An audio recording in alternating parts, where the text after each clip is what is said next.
अब औरतें मैदान में आ गई हैं। कौन कौन सी खवातीन सामने आई हैं आपको इस व्लॉग में बताते हैं। आपसे गुजारिश है नया पाकिस्तान यूट्यूब चैनल को सब्सक्राइब करें।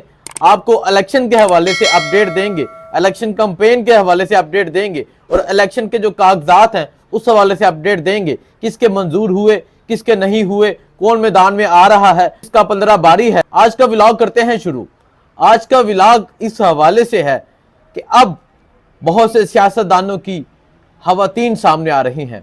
वो खवातीन सामने आ रही हैं जो कभी भी सामने नहीं आई थी, जो एक बापर्दा और इज्जत वाली खवातीन हैं। उन्होंने कभी भी सियासत के मैदान में कदम नहीं था रखा। मैं बात कर रहा हूं चौधरी परवेज लाही की फैमिली के बारे में। चौधरी परवेज लाही की फैमिली परसों कागजात जमा करवाने के लिए पहुंचती है तो गुजरात में आरओ ऑफिस को बाहर से ताले लगा दिए जाते हैं, अंदर पुलिस मौजूद होती है। तो चौधरी परवेज लाही की जो वाइफ है वो बाहर कुर्सी रख के बैठ जाती हैं। सुमेरा इलाही की मैं बात कर रहा हूँ, वो चौधरी शुजात हुसैन की बहन भी हैं। वो कहती हैं कि आज मुझे शुजात की बहन होने पर शर्मिंदगी महसूस हो रही है। और शुजात को शर्मिंदगी महसूस हो रही है या नहीं हो रही कि एक बहन इस तरह पुलिस के सामने रुल रही है और पुलिस उसका तमाशा बना रही है। लेकिन वो बहुत मजबूत खातून है। वो पहले दिन पहुंची, ताले लगा दिए गए, वो बाहर कुर्सी रख कर बैठ गई।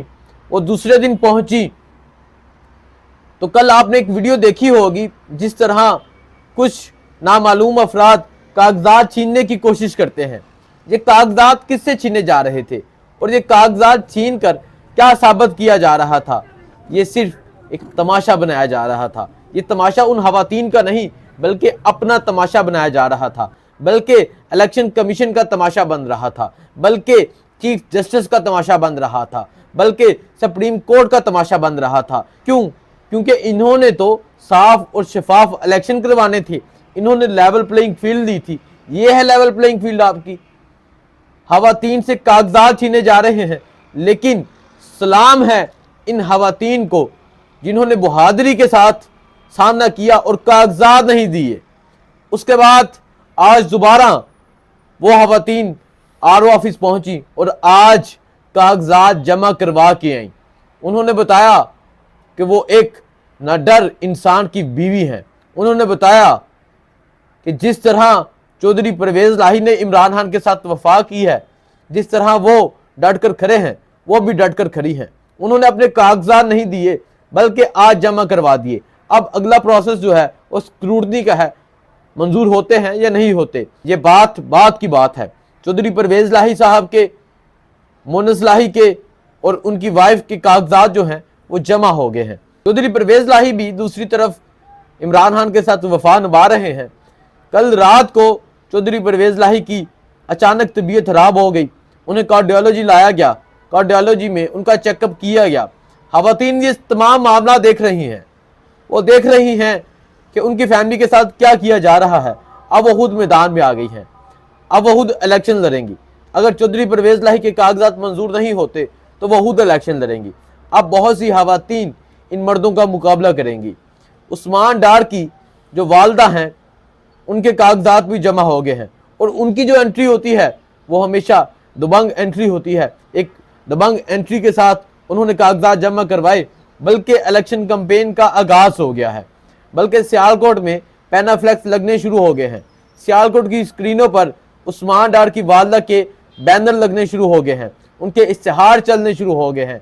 उस्मान डार की वालदा, मैं दावे के साथ कहता हूँ, हाजा आसफ को ठोक के रख देगी।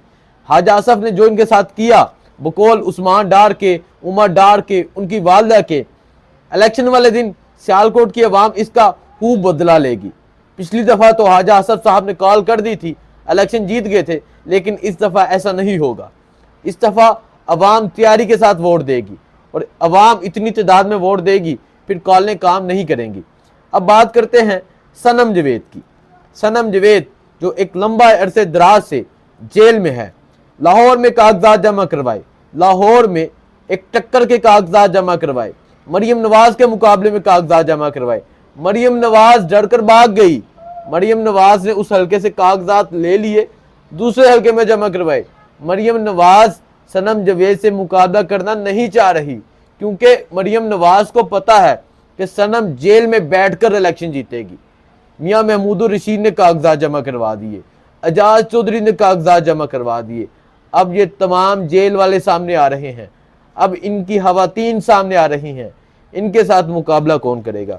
मरियम ने कागजात लेकर तो दूसरे हल्के में जमा करवा दिए, लेकिन सनम ने जेल से पैगाम भेजा है। सुनने में ये आ रहा है कि सनम ने पैगाम भेजा है कि मरियम जिस हल्के से इलेक्शन लड़ेगी, मैंने भी उसी हल्के से इलेक्शन लड़ना है।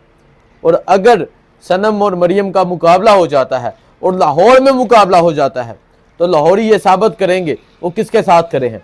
एक और अहम खबर है, सनम जवेद के साथ तैयबा राजा, वो भी आज कितने माह हो गए हैं वो जेल में है।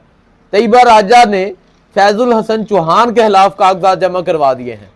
तैयबा राजा जेल में बैठकर इलेक्शन लड़ेगी, क्योंकि ये पिंडी है और इस हल्के के लोग इमरान खान को चाहते हैं। फैजुल हसन चौहान अगर मुंतखब हुए थे तो इमरान खान के टिकट पर मुंतखब हुए थे, और वहाँ से अगर फैजुल हसन चौहान, जिन्होंने इमरान खान के खिलाफ बकवासियात की, जिन्होंने इमरान खान पर इल्ज़ाम तराशी की, जो रोए कि मुझे बनी गला नहीं जाने देते थे, मुझे ज़मान पाक नहीं जाने देते थे, मेरी बात नहीं सुनते थे, ये वही बात होगी कि मुझे दाल देते थे, खुद गोश्त खाते थे, इस तरह के उन्होंने बयानात दिए। फैजुल हसन चौहान का मुकाबला तैयबा राजा के साथ होगा। अब ये खवातीन इनका मुकाबला करेंगी, और जब खवातीन सामने आएंगी तो ये मर्द सामने टिक नहीं सकेंगे, क्योंकि ये नाम नहाद मर्द है, मर्दानगी है ही नहीं।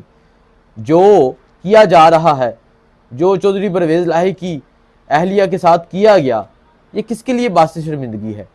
आप सोचें तो सही, एक साबिक वज़ीर आला की ये बीवी है, और किसके सामने किया जा रहा है, पंजाब पुलिस के सामने।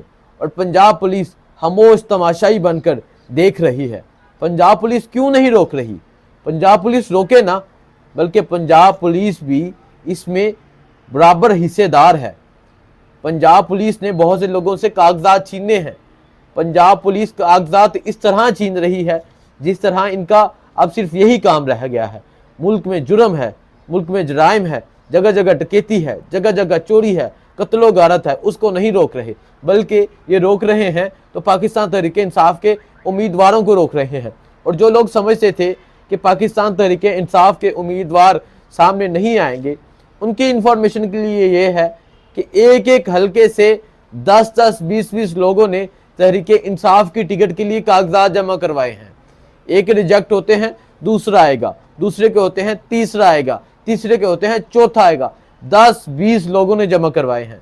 और मैं ये कहना चाहूँगा कि आज पाकिस्तान में कागजात नामजदगी जमा करवाने का आखिरी दिन है, बल्कि मैं तो ये कहूँगा कि आज कागजात छीनने का आखिरी दिन है।